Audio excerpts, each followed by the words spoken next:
Hey my loves, இன்னைக்கு நம்ம பார்க்க போகிற படம் என்னன்னா 2023 வெளியான நேரு அப்படின்ற ஒரு சென்சிட்டிவான மலையாள த்ரில்லர் படத்தை பற்றி தாங்க பார்க்க போகிறோம். இந்த படம் மல்டி லாங்குவேஜஸில் வெளியாயிருக்கு. படத்தோட ஒன்லைனர் என்னன்னா, சாரா அப்படின்ற கண் பார்வை இல்லாத ஒரு பொண்ணு, அந்த பொண்ணுடைய அம்மா அப்பா வீட்டில் வேலை பார்க்குறவங்க அப்படின்னு வெளியே போயிருந்த அந்த நிலையில் வீட்டுக்குள்ள நுழைஞ்ச ஒரு மர்ம நபர்னால வன்புணர்வு பண்ணப்படுறா. இதில் ட்விஸ்ட் என்னன்னா, இவளுக்கு கண் பார்வை இல்லாதனால கற்பழிச்சவனே யாருன்னு தெரியல.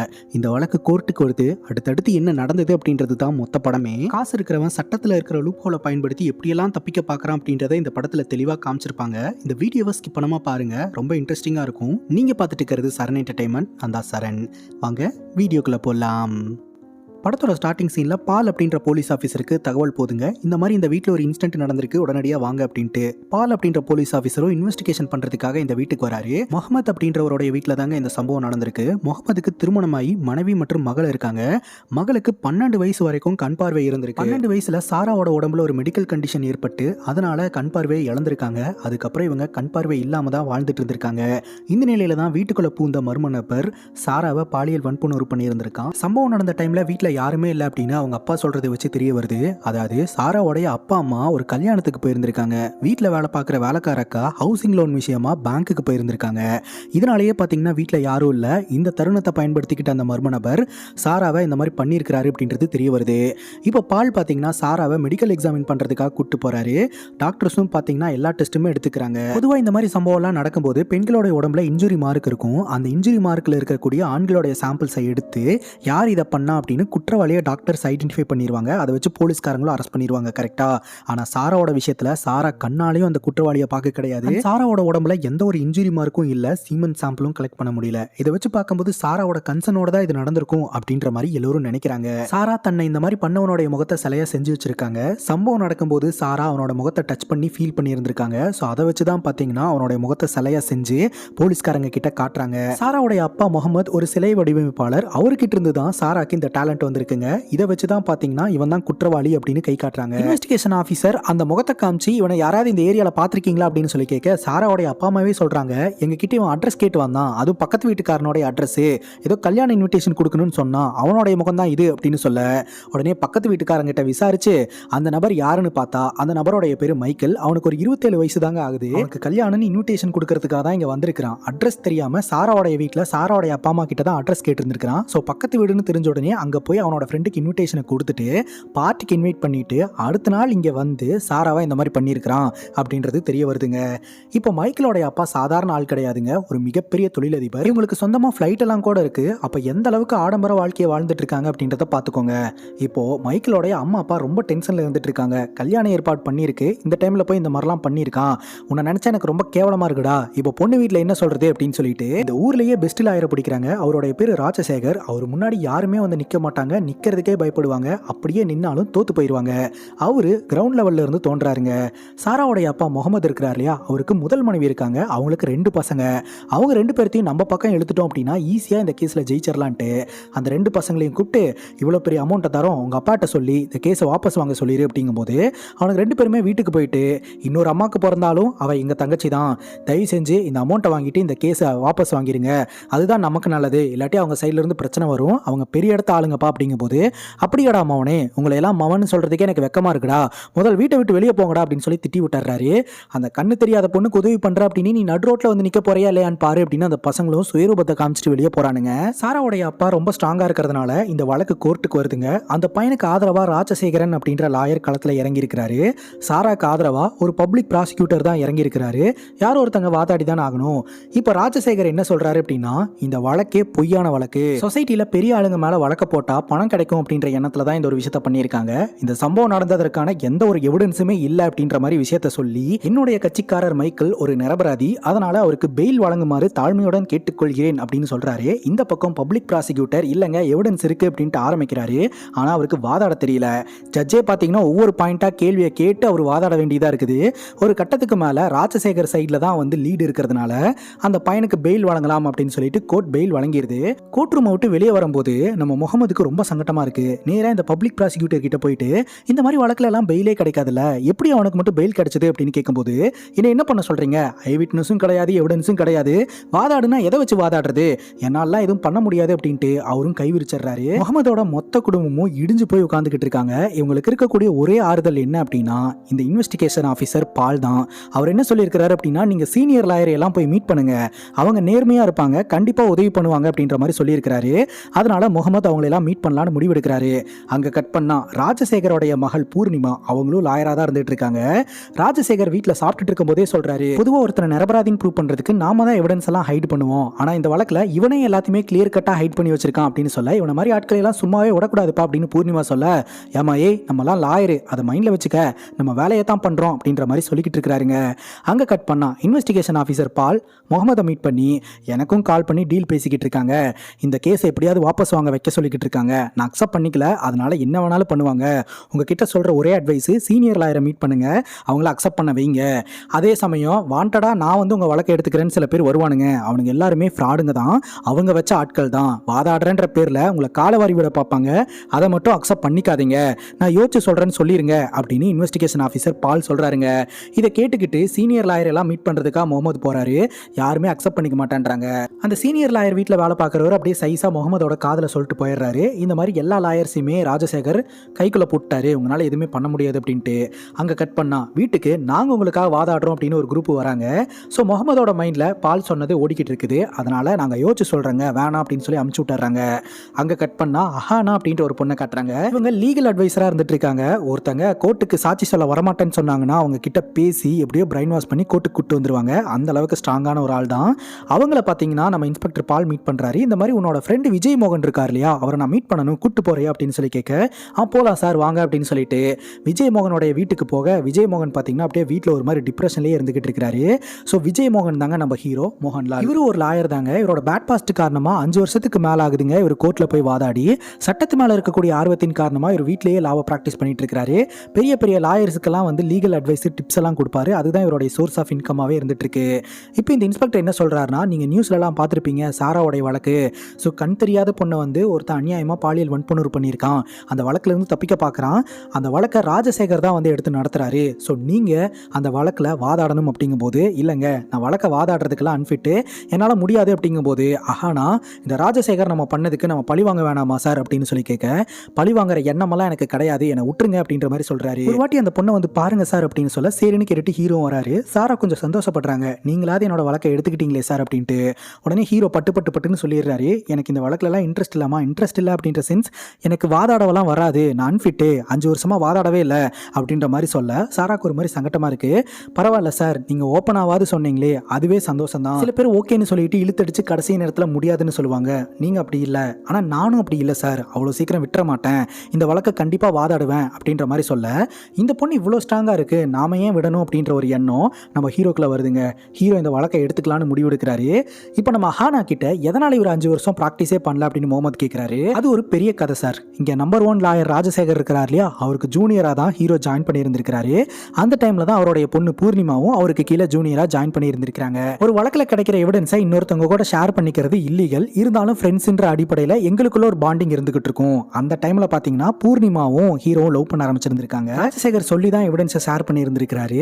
அந்த எவிடன்ஸ் வந்து காணாம போயிருச்சுங்க. அதனால கோர்ட் வரைக்கும் இந்த வழக்கு போய் நம்ம ஹீரோக்கு 5 வருஷம் லைசன்ஸை கேன்சல் பண்ணிட்டாங்க. ஹெல்ப் பண்ணதுக்காக அஹானாக்கும் 5 வருஷம் லைசன்ஸை கேன்சல் பண்ணி விட்டாங்க. அதுக்கப்புறம் ராஜசேகரனுடைய பொண்ணு பூர்ணிமாக்கு மும்பையில் ஒரு நபரை பார்த்து கல்யாணம் பண்ணி வச்சுட்டாரு. அதுக்கப்புறம் தான் தெரிய வருது இதுக்கு பின்னாடி இருந்து சதி வேலை பார்த்தது ராஜசேகரன் தான். இவங்க லவ் மேட்ரு தெரிஞ்சு பிரித்து வைக்கிறதுக்காக இந்த ஒரு சம்பவத்தை பண்ணியிருந்திருக்கிறாரு.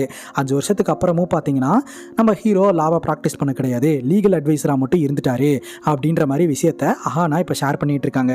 இப்போ ஹீரோ இந்த வழக்கில் வாதாடுறதுக்காக கோர்ட்டுக்கு வராரு. அப்போ ராஜசேகரனும் அவருடைய மகள் பூர்ணிமாவும் அப்படியே பார்த்துக்கிட்டு நின்றுட்டு இருக்கிறாங்க.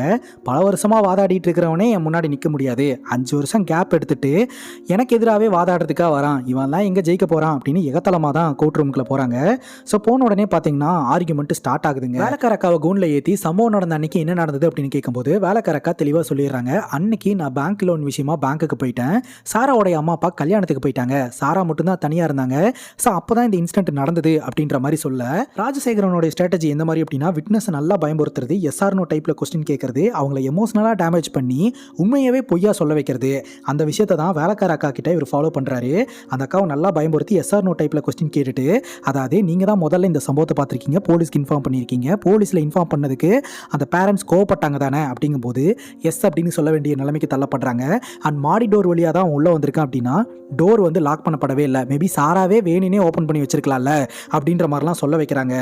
அடுத்து நம்ம சாராவோடைய அம்மாவை கூண்டில் ஏற்றி விசாரணை பண்ணும்போது சாராவோடைய அம்மா டீட்டெயிலாக சொல்கிறாங்க, அன்றைக்கி நாங்கள் வெளியே இருந்து டிஸ்கஸ் பண்ணிகிட்டு இருந்தோம், நாளைக்கு நானும் என் ஹஸ்பண்டும் கல்யாணத்துக்கு போக போகிறோம், இவங்க பேங்க் வேலையாக வெளியே போக போகிறாங்க அப்படின்ட்டு. அப்போ தான் இந்த பையன் அட்ரஸ் கேட்டுட்டு போனான். ஸோ இவன் தான் வந்து எல்லாத்தையும் கேட்டு தெரிஞ்சுட்டு அடுத்த நாள் வந்திருக்கான் அப்படின்னு சொல்லும்போது அதை எப்படி இவங்க பேசிகிட்டு இருக்கிறத அவனுக்கு கேட்கும் அப்படின்னு ராஜசேகர் கேட்க, டக்குன்னு அங்கே இருக்கக்கூடிய போலீஸ் ஆஃபீஸர் கிட்ட நாங்கள் என்ன பேசிகிட்டு இருக்கோன்னு உங்களுக்கு கேட்குதா அப்படின்னு சொல்லி கேட்க, எஸ் கேட்குது அப்படின்னு சொல்கிறாரு. இப்படி தான் அவனுக்கும் கேட்டிருக்கும் அப்படின்னு ஹீரோ எக்ஸ்பிளனேஷனை கொடுக்குறாரு. இப்போ இந்த ராஜசேகரன் என்ன பண்ணுறாருன்னா முகமதோடைய மனைவியை ஒரு மாதிரி எமோஷனலாக டேமேஜ் பண்ணுறாரு, ஒரு சீப் ட்ரிக்கை ஃபாலோ பண்ணுறாரு. அதாவது முகமதோடைய மனைவி 2ஆம் தரமாக தானே முகமதை கல்யாணம் பண்ணியிருந்திருக்காங்க. இவங்க கல்யாணமாய் வரும்போதே உங்களுக்கு ஒரு பெண் குழந்தை இருந்திருக்குது. அது மட்டும் இல்லாமல் முகமது பணக்காரன் அப்படின்றதுனால தான் நீங்கள் கல்யாணம் பண்ணியிருக்கீங்க. பெண் வளர்ந்தாச்சு, இப்போ பணம் பத்தலை, அதனால் இந்த மாதிரி ஒரு பெரிய இடத்த ஆள் மேலே வழக்க போட்டு அதன் மூலமாக பணம் சம்பாரித்து செட்டில் ஆகலாம் அப்படின்றது தான் உங்களோட எண்ணம். அதுக்காக உங்கள் பெத்த மகளையே இதுக்கு பயன்படுத்தியிருக்கீங்க அப்படின்ற மாதிரி சொல்ல, இப்படி அசிங்கமாலாம் பேசாதீங்க அப்படின்ற மாதிரிலாம் வந்து முகமதோடைய மனைவி எமோஷனல் ஆகுறாங்க.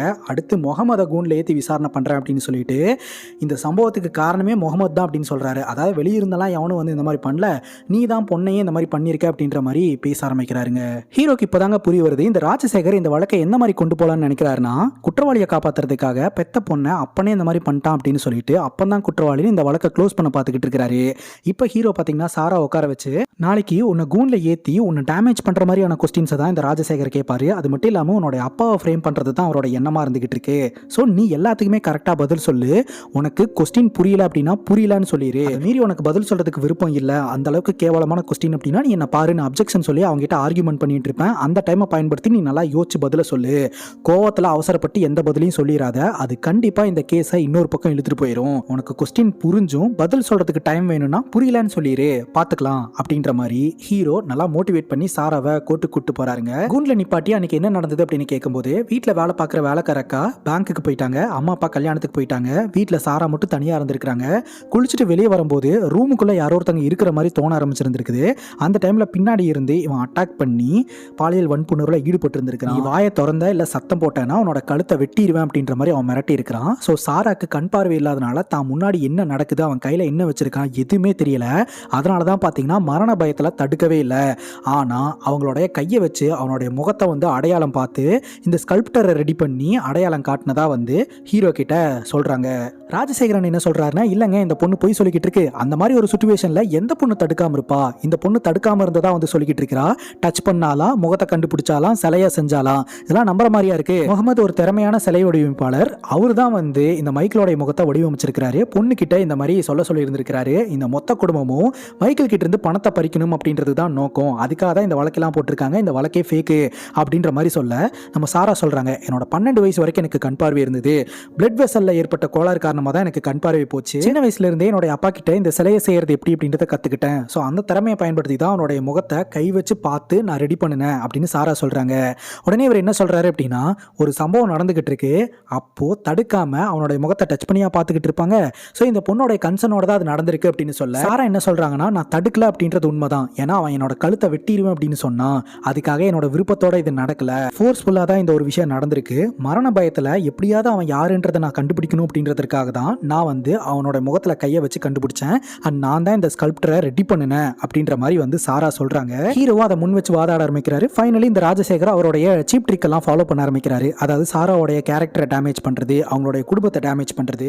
போதாத குறைக்கு சாராவோடைய பயாலஜிக்கல் ஃபாதர் முகமது கிடையாது, முகமதுக்கு ஆல்ரெடி திருமணமாகி 2 மகன்கள் இருந்திருக்கிறாங்க. ஸோ இது எல்லாம் குழப்பி போட்டு ஒரு மாதிரி கேரக்டரை டேமேஜ் பண்ணிக்கிட்டு இருக்கிறாரு. ஸோ இதெல்லாம் கோவத்தை கிரியேட் பண்ணுது, இந்த கோவத்தில் எப்படி அவங்க வார்த்தைகளை விடுவாங்க அதை வச்சு நம்ம லீட் பண்ணிட்டு போயிடலாம் அப்படின்னு ராஜசேகர் நினைக்கிறாரு. ஆனால் ஆல்ரெடி நம்ம ஹீரோ நல்லா சொல்லி கொடுத்துட்டார் இல்லையா, அந்த மாதிரி ஏதாவது கோவம் வருதுன்னா நீ என்ன பாருன்னு அப்ஜெக்ஷன் சொல்கிறேன், அந்த டைமில் நல்லா யோசிச்சுக்கோ அப்படின்னு சொல்ல, ஸோ அதே மாதிரியே பார்த்தீங்கன்னா சாரா பண்ணுறாங்க. ஹீரோ அப்ஜெக்ஷன் சொல்லி வாதாட ஆரம்பிக்கிறாரு. அந்த டைமை பயன்படுத்தி சாரா பொறுமையாக பேச ஆரம்பிக்கிறாங்க. இப்போ இந்த ராஜசேகரன் வீட்டில் போயிட்டு அவருடைய பொண்ணு பூர்ணிமா கிட்ட, ஹீரோ என்னோட ஜூனியராக தானே இருந்தான், என்னுடைய ட்ரிக் எல்லாத்தையுமே கரெக்டாக தெரிஞ்சு வச்சிருக்கான், அதனால தான் ஈஸியாக என்னை வந்து ஜெயிக்க முடியுது, ஆனால் நான் விட மாட்டேன், கண்டிப்பாக இந்த வழக்கில் ஜெயிப்பேன் அப்படின்ற மாதிரி ராஜசேகருக்கு பயங்கர ஈகோ கிரியேட் ஆகுது. இப்போது சாராவோட வீட்டு பக்கத்து வீட்டில் தானே பார்த்தீங்கன்னா இந்த மைக்கிளோடைய ஃப்ரெண்டு இருக்கிறான். ஸோ அவனை கூண்டில் ஏற்றி விசாரணை பண்ணும்போது இந்த மாதிரி அவனோட கல்யாணத்துக்கு இன்விடேஷனை கொடுத்துட்டு பார்ட்டிக்கு இன்வைட் பண்ணுறதுக்காக வந்தான். சொன்னபடியே நாங்கள்லாம் பார்ட்டிக்கு போனோம். சம்பவம் நடந்தபோது அவன் எங்கள் கூட தான் இருந்தான் அப்படின்ற மாதிரி சொல்லிடுறான். ஸோ இதனால் பார்த்தீங்கன்னா நம்ம சாராவோட வீட்டில் இந்த மாதிரி ஒரு சம்பவம் நடக்கவே இல்லை அப்படின்ற மாதிரி ராஜசேகர் ப்ரூவ் பண்ண ட்ரை பண்ணிக்கிட்டு இருக்கிறாரு. அதே சமயம் சாரா பாலியல் வன்புணர்வு செய்யப்பட்டதற்கான எந்த ஒரு மெடிக்கல் எவிடன்ஸும் இல்லை. ஸோ அந்த எவிடன்ஸ் எல்லாம் உருவாகாத மாதிரி இவன் பக்காவாக அந்த ஒரு சம்பவத்தை பண்ணியிருக்காங்க. இப்போ இவங்க சோஷியல் மீடியாவை கையில் எடுக்கிறாங்க. சோஷியல் மீடியாவில் இவனை பற்றி போட்டுடுவோம், மக்களோட சப்போர்ட் நமக்கு கிடைக்கும், கோர்ட்டுக்குள்ளே எந்த மாற்றமும் நடக்கலைன்னா கூட வெளியே ஒரு ப்ரெஷர் இருக்கும் அப்படின்னு நம்ம ஹானா சோஷியல் மீடியாவில் இவனை பற்றி எழுத ஆரம்பிக்கிறாங்க. இதனால மைக்கிளோடைய கல்யாணம் நின்று போயிருது. இவன் தான் பெயிலில் வெளியிருக்கான் இல்லையா, இவன் கடுப்பானவன் ஆளுங்களையெல்லாம் கூட்டிகிட்டு நேராக சாராவோட வீட்டுக்கு வந்து சாராவோடைய அம்மா அப்பாவையும் மிரட்டுறான். அதே சமயம் சாரா கிட்ட வந்துட்டு கொடுக்குற பணத்தை வாங்கிட்டு கேஸை வாபஸ் வாங்கிட்டு போயிட்டே இரு, தேவையில்லாத வேலையிலலாம் ஈடுபட்ட அப்படின்னா நான் மறுபடியும் வருவேன், மறுபடியும் அதே மாதிரி பண்ணுவேன், உன்னால் முடிஞ்சதை பண்ணு அப்படின்ற மாதிரி மிரட்டிட்டு அந்த இடத்துலேருந்து கிளம்புறான். சாராக்கும் சாராவோடைய குடும்பத்துக்கும் ரொம்ப கஷ்டமாக இருக்குதுங்க. இப்போ ராஜசேகரனுக்கு இன்னொரு முக்கியமான கேஸ் இருக்கிறதுனால இன்னைக்கு ஒரு நாள் நீ வாதாடப்போ அப்படின்னு சொல்லிட்டு பூர்ணிமாவை கோர்ட்டுக்கு அனுப்பி வைக்கிறாரு இந்த ராஜசேகர். பூர்ணிமா பார்த்தீங்கன்னா ஹீரோக்கு எதிராக வாதாடுறதுக்காக வராங்க. இப்போ கோர்ட்டில் ஹீரோ என்ன சொல்கிறாரு அப்படின்னா, இந்த பையன் வெளியே இருக்கிறதுனால தான் இந்த குடும்பத்தை மிரட்டுறான், அதனால திரும்பவும் இவனோட பெயிலை கேன்சல் பண்ணி உள்ள தூக்கி போடுங்க அப்படின்னு சொல்ல, இவன் இந்த மாதிரி வந்து மிரட்டிட்டு போனதுக்கு எந்த ஆதாரமும் இல்லை அப்படின்னு சொல்லி பூர்ணிமா வாதாட ஆரம்பிக்கிறாங்க. இந்த வழக்கை இன்வெஸ்டிகேஷன் பண்ணிட்டு இருந்தார் இல்லையா இன்வெஸ்டிகேஷன் ஆஃபீஸர் இன்ஸ்பெக்டர் பால், அவர் பார்த்தீங்கன்னா இந்த மைக்கிளுக்கு சாதகமாக வரமாட்டேன்றாரு, டீலுக்கு அக்செப்ட் பண்ண மாட்டேன்றாருன்னு சொல்லிட்டு இவரை ட்ரான்ஸ்ஃபர் பண்ணி விட்டாங்க. ட்ரான்ஸ்ஃபர் ஆகிறதுக்கு முன்னாடி நிறைய எவிடன்ஸை கலெக்ட் பண்ணி வச்சிருந்தாருங்க. இப்போ ட்ரான்ஸ்ஃபர் ஆனதுக்கப்புறம் அந்த எவிடன்ஸ் எல்லாமே காணாமல் போயிடுச்சு. நீங்கள் ஏதோ எவிடன்ஸை கலெக்ட் பண்ணி வச்சதா சொன்னீங்க, அந்த எவிடன்ஸ் எல்லாம் எங்கே அப்படின்னு கேட்க பால்னால பதில் சொல்ல முடியல. ஏன்னா அந்த எவிடன்ஸ் எல்லாத்தையுமே அவங்க தான் வந்து ஹைட் பண்ணியிருக்காங்க புது இன்ஸ்பெக்டர் மூலமாக. ஜட்ஜே பாலை பார்த்து கேட்குறாரு, அது எப்படிப்பா நீங்கள் கலெக்ட் பண்ணி வச்ச எவிடன்ஸ் எல்லாம் வந்து காணாமல் போகும், அது என்ன மாயமா மறைஞ்சிருமா அப்படின்னு கேட்குறாரு. பால் கிட்ட பதிலே இல்லை. ஏன்னா ஜட்ஜுக்கு தெரியாது இல்லையா இவங்க எல்லாத்தையுமே கைக்குள்ள தூக்கி போட்டுருக்காங்க அப்படின்னு சொல்லிட்டு. ஸோ மைக்கிளோடைய ஆட்கள் எல்லாத்தையுமே கைக்குள்ள தூக்கி போட்டு முடிஞ்ச வரைக்கும் எவிடன்ஸ் எல்லாத்தையுமே மறைக்க பார்த்துக்கிட்டு இருக்காங்க. அது மட்டும் இல்லாமல் நம்ம சாரா வந்து ஒரு ஸ்கல்ப்டர் ரெடி பண்ணியிருந்தாங்க இல்லையா இவனுடைய முகத்தை, அது வந்து பண்ணது முகமது தான் அப்படின்ற மாதிரி அவங்க ஸ்ட்ராங்காக சொல்கிறாங்க. ஆனால் இன்ஸ்பெக்டர் வந்து இல்லை சாரா தான் பண்ணா அப்படின்னு சொல்ல, சாரா பண்ணதை நீங்கள் பார்த்தீங்களா அப்படின்னு கேட்க நான் பார்க்கல அப்படின்றாரு. ஸோ அதுலேயும் போயிருதுங்க. அதுக்கப்புறம் சம்பவத்தை பண்ண அந்த பையன் மைக்கில் கூண்டில் நிப்பாட்டி கேள்விகளை கேட்டா அவன் பார்த்தீங்கன்னா எதுவுமே தெரியல, எனக்கு இதுக்கு சம்மந்தம் இல்லை அப்படின்ற மாதிரி அவனுடைய வாக்குமூலத்தை சொல்கிறான். அதாவது நான் எந்த தப்புமே பண்ணவே இல்லை, இவங்க என்னை ஃப்ரேம் பண்ண பார்க்குறாங்க அப்படின்ற மாதிரி கோர்ட்டில் சொல்கிறான். அதே சமயம் மைக்கேல் சம்பவம் நடந்தபோது சாராவோடைய வீட்டில் இல்லை அப்படின்றதற்கு ஆதாரமாக இன்னொரு எவிடன்ஸையும் வைக்கிறாங்க. அதாவது இந்த பையனுடைய செல்ஃபோன் டவர் பார்த்தீங்கன்னா ட்ராவல் ஆகிருக்குது. இவங்கெல்லாம் வந்து ஒரு ரெசார்ட்டில் பார்ட்டி பண்ணலாம் அப்படின்னு பிளான் பண்ணியிருந்திருக்கிறாங்க. ஸோ அந்த இடத்த நோக்கி கார் போயிருந்துருக்குது, ஒவ்வொரு செல்ஃபோன் டவர்லேயே கனெக்ட் ஆகிருந்துருக்குது. ஸோ அதை வச்சு இவன் சம்பவம் நடந்த இடத்துல இல்லை இவன் ரெசார்ட்டில் இருந்திருக்கான் அப்படின்ற மாதிரி அவங்க கோர்ட்டில் ப்ரூவ் பண்ணுறாங்க.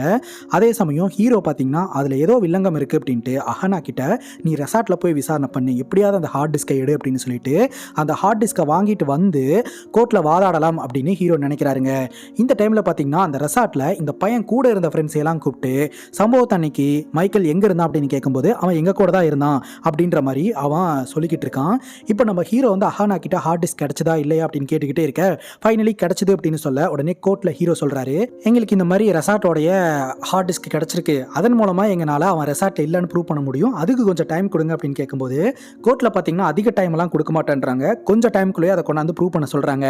இதை பார்த்து ராஜசேகர் கொஞ்சம் பதற ஆரம்பிக்கிறாருங்க. அதே சமயம் இந்த ராஜசேகர் என்ன பண்றாருன்னா அதே ரெசார்ட்டுக்கு போய் அங்க இருக்கிறவங்கள மிரட்டி அந்த ஃபுட்டேஜை வாங்கி அந்த ஃபுட்டேஜை எடிட் பண்றாரு. இவன் அந்த டேட்ல அந்த டைம்ல அங்க இருந்த மாதிரி ஒரு ஃபுட்டேஜை ரெடி பண்றாங்க. ரெடி பண்ணி கோர்ட்ல கொண்டாந்து இங்க பாருங்க, அவங்க கேட்ட மாதிரியே வந்து நாங்களும் அந்த வீடியோவை காமிச்சிட்டோம். ஸோ அந்த வீடியோவில் அவன் எங்களோட கிளைண்ட்டு குற்றவாளி இல்லை அப்படின்ற மாதிரி ப்ரூவ் பண்ணிடுறாங்க. ஸோ இவன் பார்த்தீங்கன்னா அப்படியே எகத்தாளமாக அந்த கோர்ட்டை விட்டு வெளியே வரான்.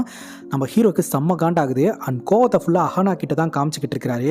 நான் இந்த வழக்கில் வரல, நான் இந்த வழக்குக்கு அன்ஃபிட்டுன்னு நான் அப்போவே சொன்னேன், நீ தான் தேவையில்லாமல் இந்த வழக்கில் என்னை இழுத்து விட்டுட்ட, இப்போ நான் ஜெயிக்கிறனோ இல்லையோ எனக்கு அந்த பொண்ணு ஜெயிக்கணும், இப்போது எல்லாமே அவங்களுக்கு சாதகமாக இருக்குது, எப்படி இந்த பொண்ணு தான் வந்து பாதிக்கப்பட்டவ அப்படின்னு சொல்லி ப்ரூவ் பண்ணுறது அப்படின்னு ஹீரோ ஒரு மாதிரி டிப்ரெஷன்லேயே இருந்துக்கிட்டு இருக்கிறாரு. இல்லை உங்கள் மேலே நம்பிக்கை இருக்குது, நீங்கள் எதாவது ட்ரை பண்ணுங்க அப்படின்ற மாதிரி அஹனா சொல்லிக்கிட்டு இருக்காங்க. இப்போ ஹீரோ என்ன பண்ணுறாருன்னா நேராக போலீஸை கூப்பிட்டுட்டு அந்த ரெசார்ட்டுக்கு போயிடுறாரு. உண்மையை சொல்கிறா, அந்த ஒரிஜினல் ஃபுட்டேஜ் என்கிட்ட குர்றா அப்படின்னு சொல்லி கேட்கும்போது, என்னை மன்னிச்சிருங்க சார், ஆக்சுவலாக என்னை மிரட்டி தான் இந்த மாதிரி பண்ண சொன்னாங்க, நான் காசெல்லாம் வாங்க கிடையாது, இதுக்கு முன்னாடி இந்த மாதிரி மிரட்டினாங்க, ஸோ ரெண்டாவது வாட்டி என்னை மிரட்டும் போது என்னைக்காவது ஒரு நாள் ப்ராப்ளம் வந்துச்சுன்னா நான் ஒரு வேலை பண்ணேன் சார் அப்படின்னு சொல்லிட்டு நம்ம ஹீரோ கிட்ட அந்த ரெசார்ட்டில் இருக்கிறவன் சரண்டர் ஆயிடுறான். ஆக்சுவலாக இந்த லாயர் அங்கே வந்து இந்த ரெசார்ட்டில் இருக்கிறவனை மிரட்டி எடிட் எடிட் பண்ண வச்சதெல்லாம் வந்து அந்த ரெசார்ட்டு பையன் கிட்ட இருக்கக்கூடிய பென் கேமராவில் ரெக்கார்ட் ஆயிருந்திருக்குது. அந்த ஃபுட்டேஜை பார்த்தீங்கன்னா ஹீரோ கிட்ட சப்மிட் பண்ண அடுத்த ஹீரிங்கில் என்ன பண்ணுறாருன்னா, அந்த வீடியோ ஃபுட்டேஜை உங்ககிட்ட காமிச்சு ஒரு விஷயத்தை நான் எக்ஸ்பிளைன் பண்ணுறேன்னு நினைக்கிறேன் யுவர் ஆனர் அப்படின்னு சொல்லிட்டு அந்த வீடியோ போட்டு, இந்த வீடியோ வந்து முற்றிலும் எடிட் செய்யப்பட்டது அப்படின்னு சொல்லிட்டு அதை வந்து அந்த வீடியோலையே டீட்டெயிலாக எக்ஸ்பிளைன் பண்ணுறாரு. ஆக்சுவலாக எம்டியான ஒரு ட்ராக்கை எடுத்து அதில் இவன் இருக்கிற மாதிரி வந்து செட் பண்ணியிருக்கிறாங்க. அதுக்கான எவிடன்ஸ் வந்து ஃபஸ்ட்டு ட்ராக்கில் வந்து பாத்திரம் இருக்கும், இவன் வர ட்ராக்கில் பாத்திரம் இருக்காது. அது வந்து மிரர் ரெஃப்ளெக்ஷனில் தெரியும். இவங்க மேலாப்பில் எல்லாம் எடிட் பண்ணிட்டாங்க, மிரர் ரெஃப்ளெக்ஷனை மறந்துட்டாங்க. ஸோ அதை எவிடன்ஸாக வந்து ஹீரோ காட்டுறாரு. அதை வந்து ஜட்ஜ் அக்செப்ட் பண்ணிக்கிறாங்க. உடனே இந்த ராஜசேகர் மாட்டிக்க போறாரு அப்படின்னு தெரிஞ்சு போச்சு. இந்த ரிசப்ஷனில் இருக்கக்கூடிய பையன் தான் வேணும்னு இந்த மாதிரி பண்ணியிருக்கிறான், உன்னை நான் ஜெயிலில் தள்ள போறேன்டா அப்படின்னு சொல்லி வாய் பேசுறாரு. யார் ஜெயிலுக்கு போறாங்க அப்படின்றத இப்போ கொஞ்ச நேரத்தில் தெரியும் அப்படின்னு இன்னொரு ஃபுட்டேஜையும் காட்டுறாரு. அந்த ஃபுட்டேஜில் இந்த ராஜசேகரன் அந்த ரிசப்ஷனில் இருக்கக்கூடிய பையனை மிரட்டி எடிட் பண்ண சொன்னது வந்து வீடியோவாக இருக்குது. அதை கோர்ட்டில் காட்டினதும் அந்த ராஜசேகரனை பார்த்தீங்கன்னா சஸ்பெண்ட் பண்ணி விட்டுறாங்க. அடுத்து ராஜசேகரனுடைய பொண்ணு வந்து நான் வந்து வாதாட போகிறேன் அப்படின்னு சொல்லிட்டு திரும்ப இந்த வழக்குக்குள்ளே வராங்க. இப்போ பூர்ணிமா என்ன சொல்கிறாங்கன்னா, மைக்கேல் வந்து சம்பவம் நடந்த இடத்துல இல்லை அப்படின்றதுக்கு ஆதாரமாக அவன் காரில் போன சிசிடிவி ஃபுட்டேஜ் இருக்குது அப்படின்னு சொல்லி அந்த ஃபுட்டேஜை காட்டுறாங்க. ஸோ அந்த ஃபுட்டேஜில் இருக்கிறது அந்த காரோடைய டிரைவர் அப்படின்னு ஹீரோ சொல்கிறாரு. ஆனால் டிரைவர் என்ன சொல்கிறாருன்னா, அன்றைக்கி நான் லீவில் இருந்தேன், நான்லாம் வந்து கார் ஓட்ட கிடையாது, மைக்கேல் தான் வந்து காரை எடுத்துகிட்டு போனார் அப்படின்ற மாதிரி சொல்லிக்கிட்டு இருக்கிறாருங்க. ஹீரோவோடைய கெஸ்ஸிங் என்ன அப்படின்னு பார்த்தீங்கன்னா, அந்த காருக்குள்ளே மைக்கேலோடைய மொபைலை வச்சு டிரைவர் தான் ஓட்டிகிட்டு போயிருக்கிறாரு. இதை எப்படியாவது ப்ரூவ் பண்ணணும் அப்படின்னு சொல்லி ஹீரோ நினைக்கிறாரு. இந்த டிரைவரை கூண்டில் நிப்பாட்டி ஹீரோ கிராஸ் கொஸ்டின்ஸ்லாம் கேட்டுட்டு இருக்கிறாரு. ஆனால் இந்த டிரைவர் அசால்ட்டாக ஆன்சர் பண்ணிட்டு இருக்கிறாருங்க. இல்லைங்க, நான் லீவு, அன்னைக்கு நான் கார்லாம் எடுக்கவே இல்லை, என் முதலாளியான மைக்கேல் தான் வந்து கார் எடுத்துகிட்டு போனார் அப்படின்னு அவன் பாட்டுக்கு பதிலை சொல்லி தப்பிச்சுட்டு போயிடுறான். பட் அந்த காரை ஓட்டுனது இந்த டிரைவர் தான் அப்படின்னு ஹீரோக்கு இன்னும் டவுட் இருந்துக்கிட்டே இருக்குது. அது மட்டும் இல்லாமல் கூண்டில் இந்த மைக்கேலோடைய ஃப்ரெண்ட்ஸ் எல்லாம் ஏற்றி அன்னைக்கு பார்ட்டி நடந்துச்சு இல்லையா, அந்த பார்ட்டியில் இவன் எந்த டைமுக்கு வந்தான், அது எப்படி கரெக்டாக இவன் அந்த டைமுக்கு வந்தது உங்களுக்கு ஞாபகம் இருக்குது அப்படின்னு சில கேள்விகள்லாம் கேட்கும்போது அவனுங்களும் பார்த்தீங்கன்னா கரெக்டாக ஆன்சர் பண்ணிக்கிட்டு இருக்கானுங்க. ஸோ இந்த மாதிரி நாங்கள் உள்ளே போயிட்டு எல்லாம் செட் பண்ணிட்டு வெளியே வரும்போது அவன் கரெக்டாக வந்தான், அதனால தான் அந்த டைமு எல்லாமே எனக்கு ஞாபகம் இருக்குது அப்படின்னு மைக்கேலோடைய ஃப்ரெண்ட்ஸும் சொல்லிக்கிட்டு இருக்காங்க. ஸோ மைக்கேலோடைய ஃப்ரெண்ட்ஸையும் பார்த்தீங்கன்னா இந்த குரூப்பு விலைக்கு வாங்கி வச்சிருக்குது அப்படின்றது தெரியுதுங்க. அது மட்டும் இல்லாமல் அந்த ரெசார்ட்டுக்கு வந்த பசங்களை மறுபடியும் கூண்டில் ஏற்றி எகைன் கிராஸ் கொஸ்டின் கேட்குறாரு. அன்னைக்கு அவன் அந்த ரெசார்ட்டுக்கு வந்தான்னு நீங்கள் சொன்னீங்க இல்லையா, அவன் என்ன கலர் ட்ரெஸ் போட்டிருந்தான், என்ன கலர் பேண்ட்டு போட்டிருந்தான் அப்படின்னு கேட்கும்போது எல்லோரும் திணற ஆரம்பிக்கிறாங்க. யாருமே பதில் சொல்லவே இல்லை. அப்போ தான் ஹீரோ சொல்கிறாரு, ஆக்சுவலாக இது வரைக்கும் இவங்க சொல்லிக் கொடுத்தாங்க, ஆனால் என்ன கலர் ட்ரெஸ் போட்டாங்க என்ன பண்ணாங்க அப்படின்னு அவங்க சொல்லிக் கொடுக்கவே இல்லை, அதனால தான் இவங்க திணறிக்கிட்டு இருக்காங்க அப்படின்னு சொல்லிட்டு அந்த இடத்துல ஹீரோ லீட் பிடிக்கிறாருங்க. அது மட்டும் இல்லாமல் இந்த சிசிடிவி கேமரா ஃபுட்டேஜை வந்து பூர்ணிமா ஆதாரமாக வச்சாங்க இல்லையா, இவன் காரில் ட்ரைவ் பண்ணிட்டு போனான் அப்படின்ட்டு அந்த ஃபுட்டேஜை திரும்ப போட்டு பார்க்கும்போது ஹீரோக்கு இன்னொரு விஷயம் மாட்டுது. அதாவது இந்த காருக்கு ஆப்போசிட்டில் இன்னொரு கார் வந்திருக்கு. இவங்க கோர்ட்டில் சப்மிட் பண்ண சிசிடிவி ஃபுட்டேஜ் டாப் வியூ, ஆப்போசிட்டில் வந்த காரோட ஓனரை கண்டுபிடிச்சி அந்த காரில் இருக்கக்கூடிய டேஷ் கேமராவை செக் பண்ணி பார்த்தா அந்த காரை ஓட்டிகிட்டு வந்தது மைக்கேலோடைய டிரைவர் அப்படின்னு தெரிய வருது. இவங்க என்ன பண்ணியிருக்காங்க அப்படின்னா, ஹீரோ கெஸ் பண்ணது தான் இந்த மைக்கேலோடைய மொபைல் அந்த காருக்குள்ளே வச்சு டிரைவர் தான் அந்த காரை ஓட்டிகிட்டு போயிருந்திருக்கிறாரு. அதனால தான் சம்பவம் நடந்தபோது அந்த டைமில் வந்து இவன் அங்கே இல்லாத மாதிரி காமிச்சிருக்கு. இப்படி ஒருத்தனால எல்லாமே பக்காவாக பிளான் பண்ணி பண்ண முடிஞ்சுது அப்படின்னு நம்ம கேள்வி கேட்டால் அதுக்கு ஹீரோ ஒரு பக்காவான விளக்கம் கொடுக்குறாருங்க. ஆக்சுவலாக இந்த மைக்கேல்னால பாதிக்கப்பட்டது நம்ம சாரா மட்டும் கிடையாது, இதுக்கு முன்னாடி ஒரு பொண்ணையும் இதே மாதிரி பண்ணியிருந்திருக்கிறான். ஸோ அதிலிருந்து இவன் தப்பிச்சிட்டான். காரணம் என்னென்னா எவிடன்ஸ் இல்லை, பட் கோர்ட் வரைக்கும் அவன் போயிட்டு தப்பிச்சிருக்கிறான் அப்படின்றதுக்கான எவிடன்ஸ் எல்லாம் இருக்குது. ஸோ இவன் அதே பேட்டர்னில் தான் இந்த ஒரு விஷயத்தை பண்ணிக்கிட்டு இருக்கான், இவன் க்ரைம் பண்ணுறதுல எக்ஸ்பீரியன்ஸ்டான ஆள் அப்படின்னு சொல்ல உடனே பூர்ணிமா வந்து அப்ஜெக்ஷன் சொல்கிறாங்க. எஸ், இவன் வந்து அந்த ஒரு வழக்கில் மாட்டினது உண்மைதான், ஆனால் இவன் குற்றவாளி அப்படின்னு நிரூபிக்கப்படவே இல்லையே அப்படின்ற மாதிரி சொல்ல, குற்றவாளின்னு நிரூபிக்கப்படலை ஆனால் பேட்டர்ன் ஒரே மாதிரி இருக்கு இல்லையா, ஸோ இவன் தானே குற்றவாளி அப்படின்ற மாதிரி ஹீரோ சொல்கிறாருங்க. ஜட்ஜ்மெண்ட் டே அன்னைக்கு டீட்டெயிலாக என்ன நடந்தது அப்படின்றத ஹீரோ எக்ஸ்பிளைன் பண்ணுறாரு. அதாவது இந்த பையன் வந்து இன்விடேஷன் கொடுக்கறதுக்காக அட்ரஸ் கேட்டு நேராக சாராவோட வீட்டுக்கு வந்திருக்கான். சாராவோடைய அம்மா அப்பா சாரா வெளியே நின்றுட்டு இருந்திருக்காங்க. அப்போது அந்த அக்கா பேங்க்குக்கு போகிறதாகவும் இவங்க ரெண்டு பேரும் கல்யாணத்துக்கு நாளைக்கு போகிறதாகவும் வீட்டில் இந்த கண் தெரியாத பொண்ணு மட்டும் தனியாக இருப்பா அப்படின்றத மாதிரி பேசிக்கிட்டு இருந்திருக்காங்க. அது இவன் காதில் விழுந்திருக்குது. ஸோ இதனால் பக்காவாக அடுத்த நாள் பிளான் பண்ணியிருந்திருக்கிறாங்க. அதாவது டிரைவரை கூப்பிட்டு டிரைவரோடைய காரில் இவனுடைய மொபைலை வச்சுக்கிட்டு மேல் வழியாக பார்த்தீங்கன்னா வீட்டுக்குள்ளே வந்து இந்த பொண்ணு தனியாக இருக்கிறத அட்வான்டேஜாக பயன்படுத்தி ப்ரொடெக்ஷனை யூஸ் பண்ணி அந்த பொண்ணை பாலியல் வன்புணர்வு பண்ணியிருக்கான். அண்ட் நீ ஏதாவது பண்ண சத்தம் போட்ட அப்படின்னா அவனோட கழுத்தை வெட்டிடுவேன் அப்படின்ற மாதிரி சொல்லியிருந்திருக்கிறான். அந்த மரண பயத்தில் தான் பார்த்தீங்கன்னா சாரா எதுவுமே பண்ணாமல் இருந்திருக்காங்க. ஆனால் அவங்களுக்கு இந்த ஸ்கல்ப்டர் செய்கிற திறமை இருக்கிறதுனால அவனோட முகத்தை ஐடென்டிஃபை பண்ணணும் அப்படின்னு சொல்லிட்டு அவனோட முகத்தை டச் பண்ணி ஃபீல் பண்ணி இந்த ஒரு விஷயத்தை நம்மக்கிட்ட ப்ரூவ் பண்ணியிருக்காங்க. அந்த பொண்ணுக்கு இயலாமை இருக்குது அப்படின்னு அந்த பொண்ணு விடாமல் குறைஞ்சபட்சமாவது ஒரு எவிடன்ஸை கொடுத்து அவனை தண்டனை வாங்கி தரணும் அப்படின்னு நினச்சிருக்கா. அந்த பொண்ணை அவமதிக்கிறது நல்லா இருக்காது அப்படின்ற மாதிரி சொல்ல இவங்க அந்த பொண்ணு அந்த ஸ்கல்ப்டரை ரெடி பண்ணவே இல்லை அப்படின்ற மாதிரி சொல்கிறாங்க. ஹீரோ என்ன சொல்கிறாருன்னா, ஓகே ஃபைன், இப்போ கோர்ட்டு முன்னாடியே வந்து அவங்கள ஒரு டெமான்ஸ்ட்ரேஷன் பண்ண வைக்கலாம் அப்படின்னு சொல்ல இது ஒத்துக்க முடியாது அப்படின்றாங்க. ஆனால் கோர்ட் ஒத்துக்குது. இப்போது இந்த லாயர் ராஜசேகரன் இருக்கிறார் இல்லையா, அவருடைய முகத்தை அப்படியே ஸ்கல்ப்டராக ரெடி பண்ண சொல்கிறாங்க. அப்போ டச் பண்ணி பார்த்துக்கிட்டு இருக்கும்போதே பார்த்தீங்கன்னா ஒழுங்காக டச் பண்ண விடாமல் ஃபோக்கஸ் பண்ண விடாமல் இந்த ராஜசேகரன் எவ்வளோ கேவலமாக பேச முடியுமோ அவ்வளோ கேவலமாக பேசுகிறாருங்க. அந்த பையன் வந்து உன்ட்ட இந்த மாதிரி அத்துமீறலை நடக்கும்போது நீ என்ஜாய் பண்ண தானே, அப்போ உனக்கு எந்த மாதிரி ஃபீல் இருந்தது அப்படின்னு ஒரு மாதிரி பேசிக்கிட்டே இருக்கிறாரு. இவங்களுக்கு அழுகியே வந்துடுது. சாரா அமைதியாக இருங்க, நான் ஃபோக்கஸ் பண்ணணும், என்னை ஃபோக்கஸ் பண்ண விடுங்க அப்படின்ற மாதிரி சொல்லிட்டு அதுக்கப்புறம் இவங்க ஸ்கல்ப்டரை மேக் பண்ண ஆரம்பிக்கிறாங்க. இப்போ ராஜசேகரனும் பூர்ணிமாவும் பார்த்தீங்கன்னா ஒரு மாதிரி கொண்டாட்டத்தில் தான் இருந்துகிட்டு இருக்காங்க. ஸோ எப்படியோ அந்த பொண்ணு சொதப்பியிருப்பா. அதே சமயம் ராஜசேகரன் பேசின பேச்சுக்கு அவள் ஃபோக்கஸும் பண்ணியிருக்க மாட்டா அப்படின்ட்டு. ஆனால் கோர்ட்டில் பார்த்தீங்கன்னா ராஜசேகரனுடைய முகத்தை அசலாக ஸ்கல்ப்டராக ரெடி பண்ணியிருக்காங்க. இதன் மூலமாகவே வந்து நம்ம சாராக்கு அந்த டேலண்ட் இருக்குது அப்படின்னு ப்ரூவ் பண்ணப்படுது. அண்ட் இவன் மேலே குற்றம் சாட்டப்பட்டது நிரூபிக்கப்படுது. அது மட்டும் இல்லாமல் அவனுக்கு அதிகபட்ச தண்டனையாக வந்து ஆயுள் தண்டனையை வந்து கொடுக்குறாங்க. ஸோ இந்த கோர்ட் பார்த்தீங்கன்னா மைக்கில் உள்ள தள்ளுது. ஸோ இந்த வழக்கில் பார்த்தீங்கன்னா ஹீரோ தான் வின் பண்ணுறாரு. சாராக்கான நியாயம் கிடைக்குது. அப்போ பூர்ணிமா பார்த்தீங்கன்னா ஹீரோவை கூப்பிட்டு கங்க்ராச்சுலேஷன் சொல்ல அந்த இடத்துக்கு சாரா வந்து ஹீரோடைய முகத்தை அவங்க 2 கைகளால் தொட்டு பார்த்து உணர்ந்து அதுக்கப்புறம் நன்றி சொல்கிறாங்க. ஸோ ஹீரோக்கு ரொம்ப எமோஷ்னலாக இருக்குது. முகத்தை எப்போதுமே மறைச்சிக்கிட்டு வந்த சாரா இப்போ மீடியா முன்னாடி முகத்தை காட்டிக்கிட்டு வெளியே வராங்க. இத்தோட இந்த படம் முடியுது. இந்த படத்தை பற்றி நீங்கள் என்ன நினைக்கிறீங்க அப்படின்ற உங்களுடைய கருத்தை கமெண்ட் செக்ஷனில் சொல்லுங்கள். அண்ட் இதே மாதிரி வேறு ஏதாவது படத்தை பற்றி பேசணும் அப்படின்னா படத்தோடைய பேரை கமெண்ட் செக்ஷனில் சொல்லுங்கள். இதே மாதிரி வேற ஒரு நல்ல வீடியோவில் வந்து சந்திக்கிறேன். Love you guys, take care and cheers.